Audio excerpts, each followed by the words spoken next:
대신방 기간입니다. 성도들의 가정을 신방하면서 놀란 것 중에 하나가 많은 믿음의 가정들 중에 자녀들이 신앙생활을 하지 않는 사실이었습니다.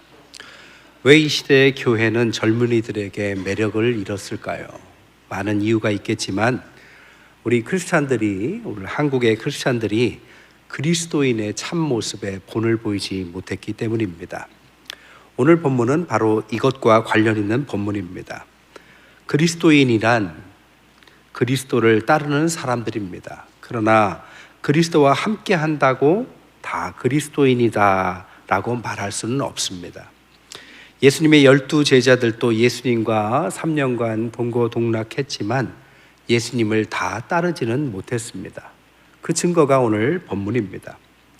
예수님은 이제 사역의 중반을 넘어서서 3번이나 본인은 순환을 받을 것이다 라는 사실을 제자들에게 말씀했습니다. 근데 제자들에게 3번이나 말했는데 3번 다 제자들은 그것을 깊이 받아들이지 못했습니다. 그래서 갈등이 일어났죠. 오늘은 그 첫 번째 순환 예고와 갈등 이야기입니다. 가이사랴 빌립보에서 예수님은 사역의 전환을 일으킵니다.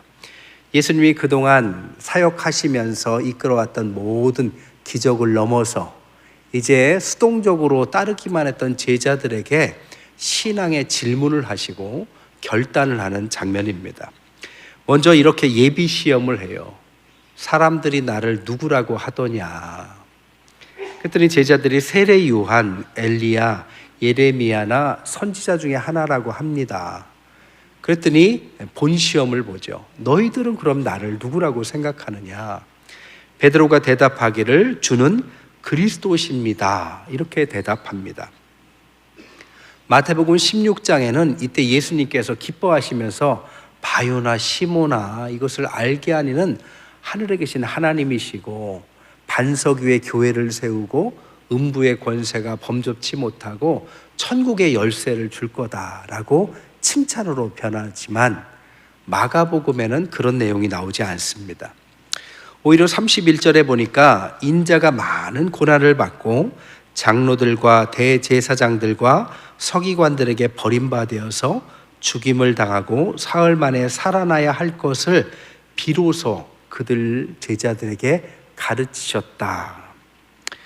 그러나 제자들은 이것을 처음 듣는 이야기고 놀라운 이야기로 봤습니다.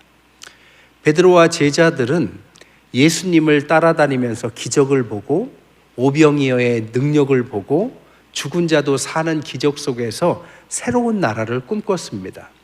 그래서 예수님께서 왕이 되신 나라는 하나님께서 통치하시고 배고플 일이 없고 오병이어의 기적 같은 것이 일어나고 죽은 자도 살리며 모든 환자가 나은 아주 이상적인 미래를 꿈꾸었습니다. 그런데 청천벽력과 같이 주님께서 십자가와 죽음을 언급하신 것을 듣고 이 제자들은 놀라죠. 그래서 뭐라고 하느냐? 32절에 베드로가 대표로 예수를 붙들고 항변했다 이렇게 말합니다. 여기에서의 붙들다라는 단어는 따로 불러내다라는 뜻입니다. 그러니까 제자 중에 베드로가 예수님 잠깐 저 좀 보시죠 하고 불러낸 거죠. 그리고 항변합니다. 항변하다의 에피티마오라는 단어는 오늘 본문에 이어서 2번이나 나옵니다. 그러니까 오늘 본문 32절 그리고 33절에 이어 나오는데 32절에서는 항변하다라고 나오고 33절에서는 제자들을 보시고 베드로를 꾸짖었다의 꾸짖다가 에피티마오입니다. 그러니까 이 에피티마오의 단어는 서로 꾸짖다라는 뜻입니다. 정확한 의미는 심하고 무섭게 책망하거나 강력하게 항의하며 이의를 제기했다 이런 뜻입니다. 그러니까 베드로가 고난을 이야기하는 주님께 주님 잠깐 저 좀 따라 나오시죠 하면서 주님 지금 무슨 말씀 하시는 겁니까 하면서 꾸짖고 따진 거죠. 그랬더니 예수님께서 베드로에게 똑같이 너는 지금 무슨 말을 하는 거냐라고 꾸짖었다는 뜻입니다. 결국에는 둘 사이에 갈등과 대립과 말다툼이 있었다라는 뜻입니다. 이 부분만 딱 생각하면 베드로가 예수님께서 고난받는 게 너무 마음 아파서 그런 말 마십시오라고 생각할 수도 있겠죠. 그런데 그것은 본문을 오독한 겁니다. 본문의 의미는 베드로가 정말 주님께 하극상으로 따졌다는 뜻입니다. 왜? 자기가 원하는 이야기를 하시지 않았기 때문이죠. 그래서 베드로는 제자들을 대표해서 주님을 불러내서 그런 말 하지 마십시오. 우리가 생각하는 나라가 어떤데 주님 그런 말씀하십니까? 라면서 주님을 다그쳤고 화난 주님께서 그와 또 대등하게 대립하면서 싸우셨다는 뜻입니다.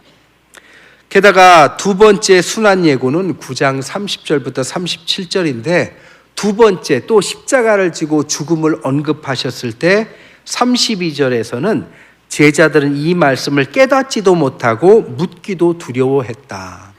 그러니까 처음 언급한 때도 싸웠고 두 번째 언급할 때는 묻기도 두려워서 묻지도 않았다. 아이들이 그러죠. 부모님들이 무슨 이야기하면 하듯이 고난과 십자가 저는 듣기 싫습니다. 제자들이 다 묻기도 두려워했습니다. 메시아의 고난과 죽음을 이해하지 못했을 뿐더러 원치도 않은 거죠. 게다가 뭐라고 하느냐, 12제자가 서로 누가 크냐라고 싸웠다. 그러니까 누가 크냐라는 뜻은 하나님의 나라가 곧 만들어질 텐데 그때 누가 어떤 자리를 차지하느냐를 가지고 싸웠다는 뜻입니다. 게다가 세 번째 순환은 10장 32절부터 45절까지인데 그때 순환을 세 번째 반복해서 얘기하실 때 10장 37절에는 세베대의 아들 야고보와 요한이 주의 영광 중에서 우리를 하나는 주의 우편에 하나는 좌편에 앉게 하여 달라고 청탁하는 내용이 나옵니다. 다른 복음서에는 그의 어머니가 청탁하는 내용으로 나오지만 마가복음에서는 제자들 당사자들이 야고보와 요한이 주님께서 새로운 나라의 왕이 되시면 좌의정 우의정의 중요한 자리를 저희 형제에게 맡겨달라고 먼저 청탁을 합니다. 그랬더니 41절에 10제자가 듣고 야고보와 요한에 대해서 화를 냈다. 왜 너희들이 그런 말을 하느냐?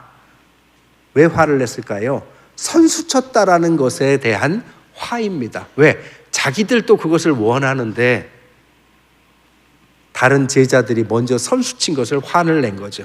한마디로 제자들은 3번이나 고난과 순환을 언급해도 누구 하나 마음에서 그것을 담아두는 사람이 없고 여전히 그들이 꿈꾸는 새롭고 이상적인 나라만 추구했다는 뜻입니다. 이에 답답한 예수님께서 말씀하시기를 너희는 너희가 구하는 것을 알지 못하는구나 하면서 10장 43절 44절에 너희 중에 그렇지 않을지니 너희 중에 누구든지 크고자 하는 자는 너희를 섬기는 자가 되고 너희 중에 누구든지 으뜸이 되고자 하는 자는 모든 사람의 종이 되어야 한다라고 말씀하셨습니다. 왜 예수님과 제자들은 이렇게 계속해서 여러 번 갈등을 경험할까요? 그 이유가 뭘까요? 한마디로 말하면 궁극적으로 그들이 가고자 하는 길이 달랐기 때문입니다.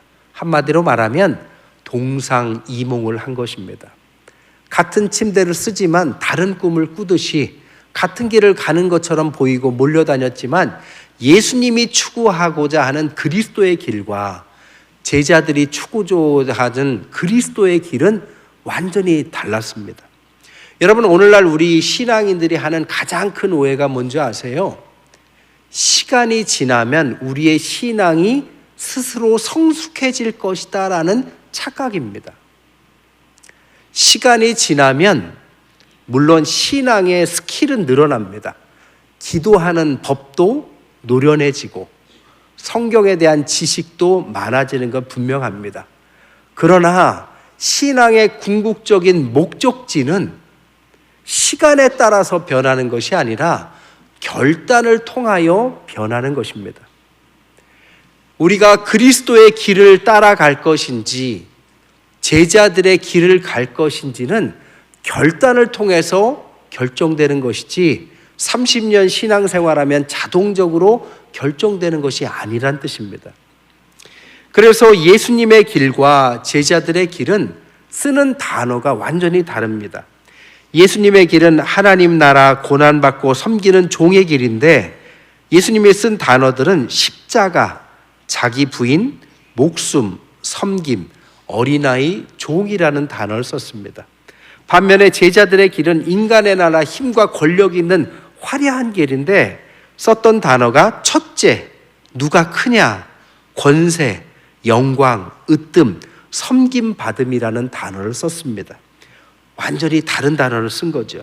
그래서 예수님께서 그런 제자들에게 결단을 요구하시고 꾸짖는 것이죠. 에피티마오, 베드로에게 사탄아 내 뒤로 물러가라 라고 말씀하셨습니다. 이 말은 베드로가 사탄이란 뜻이 아닙니다. 베드로의 말과 행동에서 그 옛날에 예수님을 시험했던 사탄의 얼굴을 본 것입니다. 이것을 데자뷰라고 하죠. 기시감. 한 번도 안 봤는데 예전에 본 것 같은 느낌을 받은 거죠. 베드로가 사탄은 아니지만 베드로가 말하는 투나 제자들이 따르는 그런 언어를 가만히 봤더니 예수님을 시험했던 사탄의 모습이 그 속에서 다시 볼 수 있었다라는 겁니다. 예수님께서 공적 생애를 시작할 때 사탄을 만나시죠. 사탄이 뭐라고 시험합니까? 세 가지를 시험하죠. 이 돌더러 떡이 되라. 의미가 뭘까요? 육신적인 것의 절대성을 시험한 겁니다. 이 땅에서 육신적인 것이 전부다라고 시험한 것이죠. 두 번째 시험이 뭡니까? 저 성전 꼭대기에서 떨어지면 천사가 받아줄 거다. 신적 권력을 드러내라. 명예를 부추긴 것입니다. 또한 세 번째로 저 꼭대기에서 세상을 보여주면서 마귀에게, 사탄에게 절만하면, 경배의 대상만 바꾸면 모든 권력을 주겠다. 경배의 대상을 바꿔서 육신적인 것을 전부인 것처럼 속인 것입니다. 이 시험에 예수님은 다 통과하셨는데 오늘 그를 따르는 제자들의 모습 속에서 이 사탄이 추구하고자 하는 모든 것이 또 그들의 말과 행동에서 드러나 보였다라는 것입니다. 세 번째, 우리 신앙인들이 가고자 하는 길은 그렇다면 그리스도의 길일까요? 제자의 길일까요? 이 제자들의 길을 따라갔던 또 한 사람이 성경에 나옵니다. 마가복음 10장에 나오는 부자 청년입니다. 부자 청년이 예수님께 찾아와요. 그래서 주님, 어떻게 해야 영생을 얻습니까? 그랬더니 주님께서 하나님의 말씀을 지켜라. 어렸을 때부터 지켰습니다. 그렇다면 부자인 것을 알고 너의 모든 재산을 팔아서 가난한 이웃들에게 나눠주고 나를 따르라. 그랬더니 부자 청년이 생각하기를, 재물이 많아서 슬픈 기색을 띠고 근심하여 갔다. 그 길을 따르지 못하죠. 화려한 길을 포기하지 못하고 결국 주님의 길을 따라가지 못합니다. 제자들의 길을 선택한 거죠. 만약 그 부자 청년이 주님의 길, 그리스도의 길을 따랐다면 미래가 어떻게 됐을까요? 재산을 다 잃고 나서 고독하고 가난하고 아주 고통 중에 주님만을 따르는 어려운 길만 있었을까요? 저는 그렇게 생각하지 않습니다. 실제적으로 그리스도의 길을 따랐던 사람이 있습니다. 밀러드 풀러라는 사람이에요. 그는 불우하고 가난한 어린 시절을 보내요. 그래서 돈에 한이 맺혀서 열심히 노력해서 변호사가 됩니다. 그리고 29세에 억만장자가 돼요. 억만장자가 되기까지 일을 열심히 하다 보니까 병에 들어요. 그리고 사랑하는 아내와 시간을 못 보내니까 관계가 소원해져서 별거 위기까지 갑니다. 그랬더니 자신의 인생을 돌아보게 돼요. 내가 무엇을 위해서 이렇게 살았는가. 그러다가 그는 크리스찬이어서 성경을 읽다가 이 부자 청년의 이야기를 읽습니다. 그리고 부자 청년이 하지 못한 선택을 그는 하게 됩니다. 그래서 전 재산을 정말 다 팔아서 기부를 합니다. 그리고 선교단체에 들어가요. 기독교 농장에 들어가는데 거기에서 가난하지만 이 아픈 몸을 회복하고 별거를 약속했던 아내와 다시 관계를 회복하기 시작합니다. 그러면서 신앙훈련을 열심히 하고 거기에서 집 짓는 것을 배웁니다. 그러다가 거기에서 신앙생활 하다가 하나님께서 그에게 비전의 말씀을 줘요. 신명기 15장 7절 8절 말씀인데, 내 하나님 여호와께서 내게 주신 땅 어느 성읍에서든지 가난한 형제가 너와 함께 거주하거든 그 가난한 형제에게 내 마음을 완악하게 하지 말고 내 손을 움켜쥐지 말고 반드시 내 손을 그에게 펴서 그에게 필요한 대로 쓸 것을 넉넉히 구워주라. 이 말을 듣고 이 말대로 하기로 하고 1973년도에 콩고의 선교사로 나갑니다. 갔더니 만다카라는 지역에 극빈자들이 살고 있어요. 근데 집을 보니까 흙집인데 너무 쇠락해요. 그래서 배웠던 집을 짓는 기술을 가지고 벽돌집으로 백채나 바꿔줍니다. 바꿔주면서 그는 보람을 느껴요. 거기에서 희망을 보고 비전을 품습니다. 그래서 1976년에 한 단체를 설립하는 게 우리가 잘 아는 국제 헤비타트라는 단체입니다. 우리나라에도 가수 션이 이 헤비타트 활동을 같이 하면서 어려운 사람들 집을 지어주는 활동을 하죠. 그것을 통해서 그는 평생에 어려운 사람들에게 집을 지어주는 활동을 하게 됩니다. 2009년에 그는 74세로 생을 마감하는데요. 그때까지 그는 150만 명에게 30만 채가 되는 집을 지어주는 엄청난 쾌거를 이뤘다고 합니다. 그리고 그 과정 속에서 50개 이상의 국제적인 상을 받고 그 당시에 미국 대통령이 주는 최고의 메달인 자유의 메달, 그리고 그의 장례식에는 셀 수 없는 사람들이 와서 성대한 장례식을 치렀다고 합니다. 여러분, 그가 모든 재산을 포기했다고 해서 비참한 인생이었습니까? 아니죠. 그리스도의 길을 걷는다라는 것은 단지 십자가를 지고 고통의 길로만 간다는 의미는 아닙니다. 그리스도의 길을 걷는다라는 것은 어려운 길은 분명합니다. 좁은 길입니다. 그러나 주님께서 그렇기 때문에 두 가지를 선물로 주셨어요. 첫 번째가 뭐냐? 사람으로는 할 수 없지만 하나님으로는 할 수 있는 능력을 주십니다. 상상할 수도 없는 단체를 만들어서 꿈꾸지도 않았던 세상에 살 수 있는 하나님의 능력 속에서 사는 인생을 주세요. 또 하나는 마가복음 10장 29절 30절에 예수께서 이르시되 내가 진실로 너에게 이르노니 나와 복음을 위하여 집이나 형제나 자매나 어머니나 아버지나 자식이나 전토를 벌인 자는 현세에 있어 집과 형제와 자매와 어머니와 자식과 전토를 100배나 받되 박해를 겸하여 받고 내세 영생을 받지 못할 자가 없다. 그리스도의 길을 갖는다고 죽어서만 천국에 가는 게 아니라 현세에도 100배나 하나님께서 보상하신다라는 약속을 주셨다는 것입니다. 그래서 그리스도의 길을 가셨던 예수님도 빌립보서 2장 5절에서 11절 보면 너희 안에 이 마음을 품어라. 그리스도 예수의 마음이니 그는 근본 하나님의 본체시나 하나님과 동등됨을 취하지 아니하시고 자기를 비워 종의 형체를 가지셨고 자기를 낮추시고 죽기까지 복종하셨지만 하나님이 그를 지극히 높여주셔서 모든 이름 위에 뛰어난 이름을 주셨다라고 분명히 말씀하셨습니다. 여러분, 그리스도의 길은 어려운 길은 분명합니다. 좁은 길입니다. 그러나 고행으로 끝나는 길이 아닙니다. 그것은 통과하는 길입니다. 좁은 길을 통과하면 큰 대로가 나오고 우리가 상상할 수 없는 하나님이 현세의 100배의 축복과 당연히 영원한 생명도 보장받는 놀라운 축복이 그리스도의 길이라는 것입니다. 그러면 우리는 어떻게 그리스도의 길로 갈까요? 성경에 보면 8장 34절에 이 길을 가기 위해서는 나를 따라오려거든 자기를 부인하고 십자가를 져라.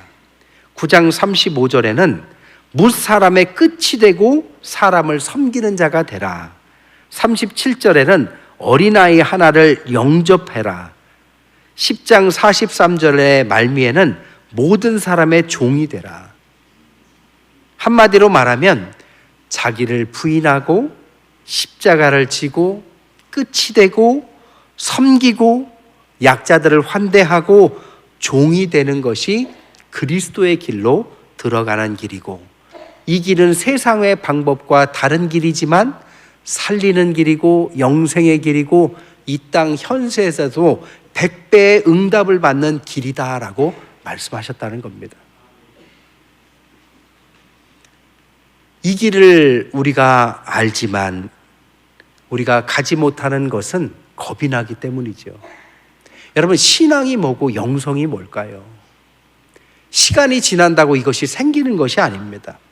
기독교의 영성과 참 신앙이라는 것은 제자들의 길을 선망하지만 그리스도의 길로 가려는 의지를 바로 신앙이다라고 말을 하는 것입니다. 그것을 위해서는 4가지가 꼭 필요해요. 첫 번째로는 기도를 해야 합니다. 여러분, 좁은 길을 가는데 누가 겁이 나지 않겠어요? 누가 모든 걸 내려놓고 새로운 출발을 할 수 있겠습니까? 당연히 기도가 있어야죠. 두 번째로는 사역을 해야 합니다. 사역이란 교회에서 작은 봉사를 넘어서서 주님을 위해서 인생을 좀 던질 줄 아는 것을 의미하는 것입니다. 미국의 헨리 나우엔이라는 사람이 있었어요. 하버드대 교수까지 올라갑니다. 그러나 성공해서 그 좋은 자리까지 올라가는데 마음에 빈자리가 생겨요. 심각한 영적인 목마름을 느꼈다고 합니다. 그래서 이 목마름을 어떻게 해결할까 하다가 그 당시에 영적인 리더였던 장 바니에를 찾아가서 상담을 합니다. 그가 말하기를 심령이 가난한 자들에게 가라. 그 가운데 살면, 그들과 함께 살게 되면 그들이 내 심령을 치유해 줄 거다. 그래서 용기 있게 하버드 교수직을 내려놓습니다. 그리고 장애인 공동체에 들어가요. 큰 결단을 한 거죠. 근데 들어가서 그들을 위해서 봉사하러 들어간 건데 오히려 봉사가 아니라 그들을 도우면서 자신의 영적인 목마름이 채워지는 걸 느껴요. 그때부터 글쓰기를 시작합니다. 그래서 우리가 잘 아는 헨리 나우엔의 수많은 책들이 이때부터 쓰여지기 시작했다는 거죠. 현세의 100배의 응답을 받고도 남았다는 거죠. 기독교의 영성, 참 신앙인이 되기 위해서 기도와 사역뿐 아니라 세 번째는 훈련을 받는 것입니다. 여러분, 시간이 해결해 주는 것이 아니라고 그랬어요. 주일에 한 번 나오거나 그것도 여의치 않아서 방송으로 인터넷으로 보면서 나는 신앙인이다라고 생각한다면 아무리 시간이 흘러도 성장이 더딜 수 있습니다. 뭘 해야 되느냐? 훈련을 받아야 돼요. 훈련을 받으면 신앙의 연조가 짧아도 나중된 자가 먼저 될 수 있습니다. 내가 갖고 있었던 신앙의 오해와 신앙의 얕은 지식들을 넘어서서 하나님 앞에 결단을 주는 훈련들이 많습니다. 저희 교회만 해도 다양한 훈련들이 있죠. 이 훈련들을 통해서 우리는 변할 수 있습니다. 마지막 네 번째는 교회 공동체가 필요해요. 아무리 뜻이 좋아도 혼자는 할 수 없습니다. 같은 뜻을 품는 사람들이 함께 동역하면서 그 길을 가야만 끝까지 갈 수 있는 거죠. 이 4가지가 하나가 될 때 우리 인생이 바뀌는 것입니다. 한 가지 이야기만 더 하고 말씀을 마칠게요. 미국에 이렇게 그리스도의 특별한 길을 추구하는 아주 특별한 교회가 있습니다. 세이비어 교회라고 하는데요. 성도들이 150명으로 제한해 놨습니다. 아무리 성도들이 와도 150명 이상은 안 받아요. 우리도 좀 그럴까 봐요. 근데 150명밖에 안 되는데 철저히 2가지를 시켜요. 하나는 영적인 훈련. 이 교회에 들어가면 굉장히 훈련을 받아야 됩니다. 또 하나는 사역. 근데 진지한 사역으로 함께 합니다. 이 교회에서 하는 사역들이 뭐냐? 미국에는 노숙자들이 많습니다. 그래서 백만장자들이 이 교회에 기부를 했더니 아파트를 가지고 이 노숙자들을 살도록 여러 돕는 사역을 시작했어요. 또한 미국은 의료보험제도가 약합니다. 의사들이 많이 지원을 해서요, 도시 빈민들의 의료 서비스도 했습니다. 알코올과 마약 중독자들이 미국은 많아요. 이제 한국도 많아졌죠. 근데 교회에서 이들을 갱생시키는 사역에 앞장을 섰습니다. 또한 주변의 대형교회와 소형교회들이 연합하도록 해서 함께 교회를 중심으로 많은 크리스찬들이 사회에 필요한 일들을 하는데 이 교회가 앞장을 섰습니다. 작은 교회예요. 150명밖에 되지 않아요. 그러나 이 교회를 가리켜서 미국 사람들은 미국을 움직이는 교회라고 말할 만큼 영향력이 큰 현세에서 100배의 능력과 죽어서 내세의 영생을 약속받은 교회가 됐습니다. 말씀을 정리할게요. 다시 한번 질문할게요. 여러분은 그리스도의 길을 걷고 있습니까? 제자들의 길을 걷고 있습니까? 신앙은 시간이 해결하는 것이 아닙니다. 그 길은 이 둘, 그리스도의 길이냐 제자들의 길이냐 중에서 선택해야 되는 것입니다. 선택하고 결단하고 그 다음에 그 길을 어떻게 따라갈 것인지를 결단하고 순종할 때 그 길이 나의 길이 되는 것이고 신앙의 길이 되는 것입니다. 서두에서도 말씀드렸듯이 오늘날 많은 젊은이들에게 교회는 매력적인 곳이 아닙니다. 이유는 뭐냐? 교회가 성경이 잘못된 것이 아니라 우리가 그리스도를 따른다라고 말하지만 실제적으로는 제자들의 길을 따르는 사람들이 의외로 많기 때문입니다. 부디 우리 태평교회만이라도 올 한 해 그리스도의 길을 선택하고 결단하고 그 길 속에서 주님의 아름다운 향기와 빛을 발하는 저와 여러분 되시기를 주님의 이름으로 간절히 축원드립니다.